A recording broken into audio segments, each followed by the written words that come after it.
Donc, soit les leaders, toujours Mohamed l'entrepreneur, web trader et de crypto, de devises et bien d'autres. J'espère que vous allez tous bien. Alors, nous nous retrouvons ce soir pour la quatrième phase de cette formation qui porte exactement sur le quatrième thème qui est intitulé les stratégies de trading. Alors, nous passons à la deuxième partie de ce quatrième thème qui est intitulé qu'est-ce que le stop loss et le take profit, comment l'utiliser, à quoi ça sert.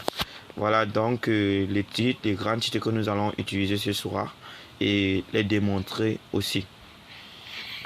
Donc déjà nous avons quitté notre WhatsApp pour nous retrouver sur MT5 ou MT4 pour cette démonstration, comment placer le stop loss, comment placer le take profit, comment l'utiliser, à quoi il sert. Donc nous intégrons directement notre MT5. Nous intégrons directement notre MT5.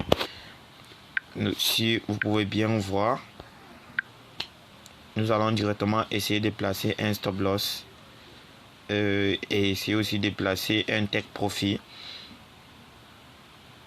Déjà, je vous informe que le lien de la formation est sous la description, donc vous pouvez cliquer là-bas pour rejoindre mon groupe de formation sur WhatsApp.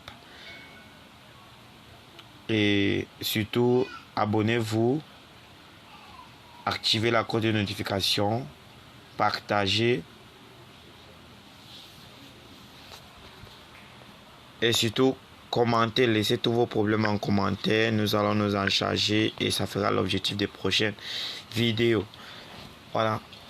À quoi déjà c'est le take profit ou le stop loss ou encore le stop loss?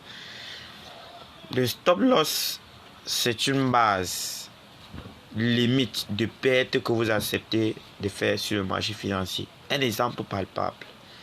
Quand vous demandez de placer un stop loss, c'est-à-dire que vous déterminez un niveau de perte. Supposons que vous avez un capital à $100. Vous estimez que vous pouvez perdre $100 sans inquiétude, sans toutefois vous faire déranger. Alors, qu'est-ce que vous faites? Vous allez placer un stop loss de $5. Ça veut dire que vous allez limiter, vous allez placer une limite de perte en dessous de $5. En dessous de $5 selon votre position de prise du marché. Et le take profit qui joue un rôle contraire, bien sûr. Alors, nous allons essayer de placer un stop loss pour que vous voyez déjà comment ça fonctionne. Déjà, nous sommes sur des crash 1000. Je préfère prendre des boom 1000 ou encore crash 1000. Voilà. Nous sommes sur crash 500, je vais dire. Quoi c'est le stop loss? J'ai déjà expliqué. Maintenant, comment placer un stop loss? Le stop loss, déjà, je réexplique. Vous permet tout simplement de sécuriser votre capital de façon simple. Le stop loss, c'est comme une barrière, une limite de perte que vous imposez.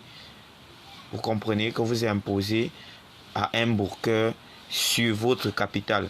C'est-à-dire que une fois que la quantité de perte atteint cette limite ou le montant d'argent que vous avez fixé de perte, grâce aux pips, parce que vous déterminez grâce aux points, à travers les points qui sont aux abords de vos graphes.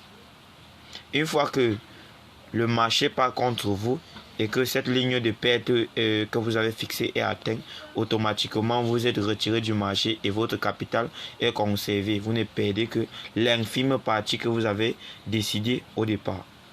Alors, comment placer ce stop loss fameux? Premièrement, vous devez comprendre que placer un stop loss, ça se fait avec la prise de position en même temps. Quand vous pouvez aussi changer un stop loss sans inquiétude. Alors, comment le placer? Vous cliquez sur l'onglet de prise de position ici.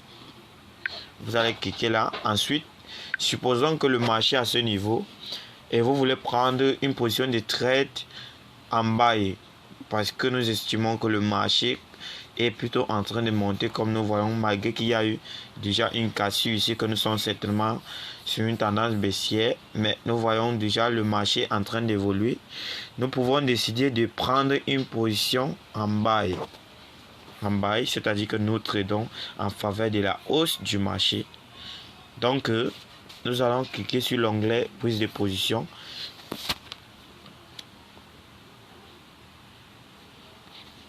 Alors, en cliquant sur l'onglet de prise de position, moi j'estime placer mon stop loss à ce niveau,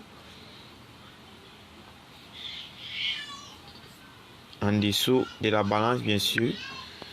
Vu que la ligne du marché est placée ici, je vais placer ma ligne de stop loss en bas de la prise, dans la ligne de la prise de position, pour éviter ou bien pour permettre encore ma position d'être exécutée. Parce que si votre ligne de stop loss est sur le même niveau que la ligne de prise de position, votre position ne sera pas prise en compte. Alors, nous allons placer notre stop loss à ce point de 57,61.36. Vous voyez,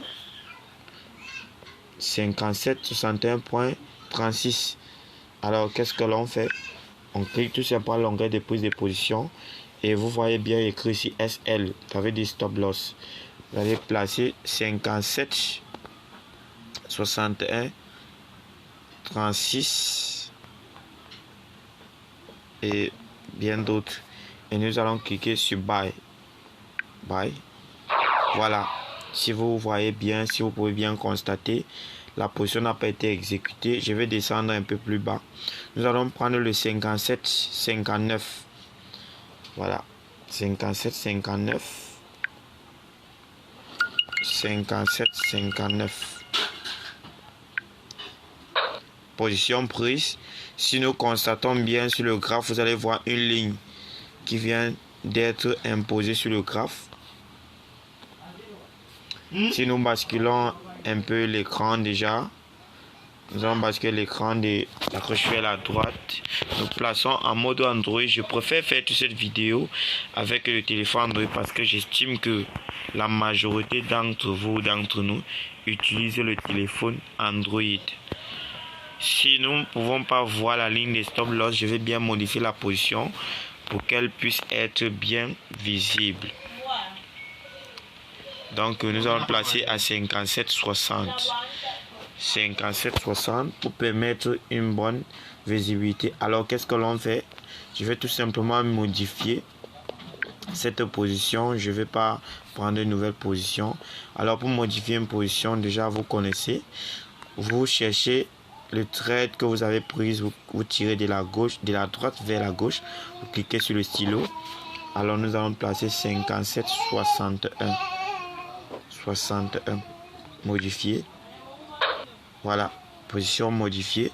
Si nous revenons sur le graphe, nous constatons bien que voici notre ligne de stop loss qui est placée. Ce qui veut dire que sur le marché, par hasard, tourne contre nous.